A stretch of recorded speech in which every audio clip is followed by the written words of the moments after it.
महाभारत आदि पर्व आस्तिक पर्व एकपंचाशत्तमोऽध्यायः।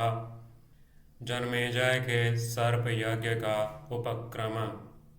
उग्रश्रवा जी कहते हैं, शौनक जी, श्रीमान राजा जन्मेजय ने जब ऐसा कहा तब उनके मंत्रियों ने भी उस बात का समर्थन किया।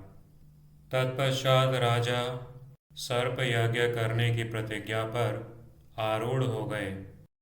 सौतिरुवाच एवमुक्त्वा ततः श्रीमान् मन्त्रिभिश्चानुमोदितः आरुरोह प्रतिज्ञां सा सर्पसत्राय पार्थिवः। ब्राह्मण, संपूर्ण वसुधा के स्वामी भरतवंशियों में श्रेष्ठ परीक्षित कुमार राजा जन्मेजय ने उस समय पुरोहित तथा ऋत्विजों को बुलाकर कार्य सिद्ध करने की बात कही। ब्राह्मण भरत शार्दूलो राजा पारीक्षितस्तदा पुरोहितमथाहूय ऋत्विजो वसुधाधिपः अब्रवीद् वाक्यसम्पन्नः कार्यसम्पत्करं वचः। जिस दुरात्मा तक्षक ने मेरे पिता की हत्या की है, उससे मैं उसी प्रकार प्रतिकार लेना चाहता हूँ। इसके लिए मुझे क्या करना चाहिए, यह आप लोग बताएं। क्या आप लोगों को कोई ऐसा कर्म विदित है जिसके द्वारा मैं तक्षक नाग को उसके भाई बंधुओं सहित ज्वलित अग्नि में झोंक सकूं? उसने अपनी विषाग्नि से पूर्व काल में मेरे पिता को जिस प्रकार दग्ध किया था, उसी प्रकार मैं भी उस पापी सर्प को जलाकर भस्म कर देना चाहता हूँ। यो मे हिंसित वांस्तातं तक्षकः स दुरात्मवान् प्रतिकुर्यां तथा तस्य तद्भवन्तो ब्रुवन्तु मे अपि तत्कर्म विदितं भवतां येन पन्नगं तक्षकं सम्प्रदीप्तेऽग्नौ प्रक्षिपेयं स बान्धवं यथा तेन पिता मह्यं पूर्वं दग्धो विषाग्निना तथाहमपि तं पापं दग्धुमिच्छामि पन्नगम्। ऋत्विजों ने कहा, राजन, इसके लिए एक महान यज्ञ है जिसका देवताओं ने आपके लिए पहले ही निर्माण कर रखा है। उसका नाम है सर्पसत्रा। पुराणों में उसका वर्णन आया है। ऋत्विज ऊचुः अस्ति राजन् महत्सत्रं त्वदर्थं देव निर्मितं सर्पसत्रमिति ख्यातं पुराणे परिपठ्यते। नरेश्वर, उस यज्ञ का अनुष्ठान करने वाला आपके अतिरिक्त दूसरा कोई नहीं है, ऐसा पौराणिक विद्वान कहते हैं। उस यज्ञ का विधान हम लोगों को ज्ञात है। आहर्ता तस्य सत्रस्य त्वन्नान्योऽस्ति नराधिपा इति पौराणिकाः प्राहुरस्माकं चास्ति सक्रतुः। साधु शिरोमणे, ऋत्विजों के ऐसा कहने पर राजर्षि जन्मेजय को विश्वास हो गया कि अब तक्षक निश्चय ही प्रज्वलित अग्नि के मुख में समाकर भस्म हो जाएगा।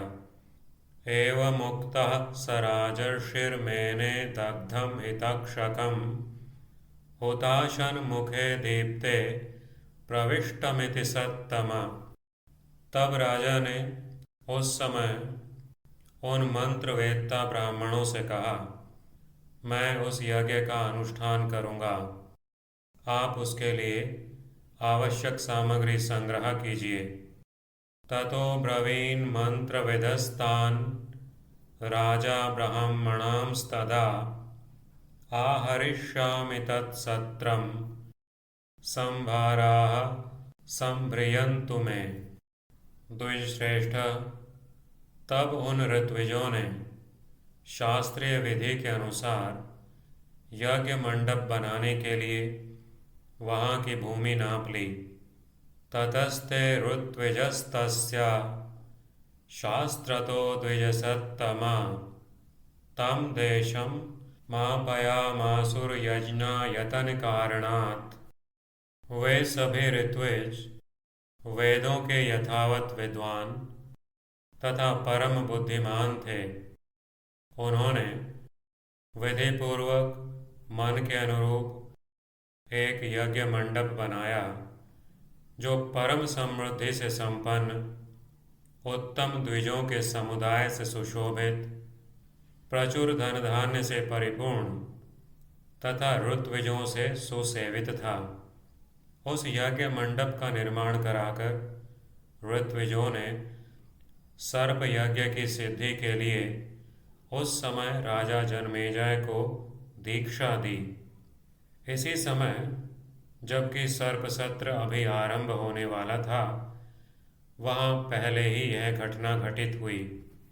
यथावद् वेद विद्वांसः सर्वे बुद्धेः परं गताः हृद्या परमया युक्तमिष्टं द्विजगणैर्युतं प्रभूत धन धान्याढ्यं ऋत्विग्भिः सुनिषेवितं निर्माय चापि विधिवत् यज्ञायतनमीप्सितं राजानं दीक्षयामासुः सर्पसत्राप्तये तदा इदं चासीत् तत्र पूर्वं सर्पसत्रे भविष्यति।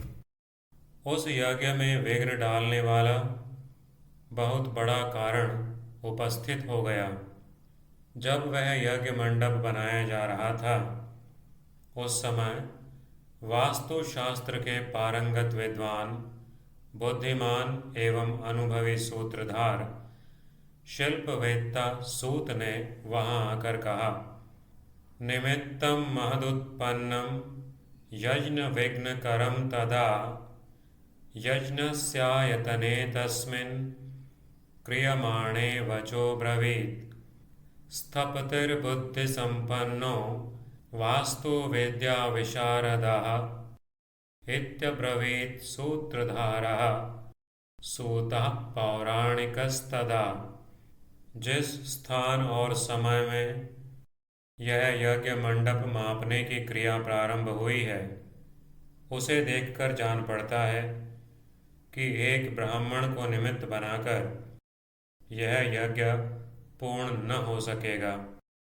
यस्मिन् देशे च काले च मापनेयं प्रवर्तिता ब्राह्मणं कारणं कृत्वा नायं संस्थास्यते क्रतुः।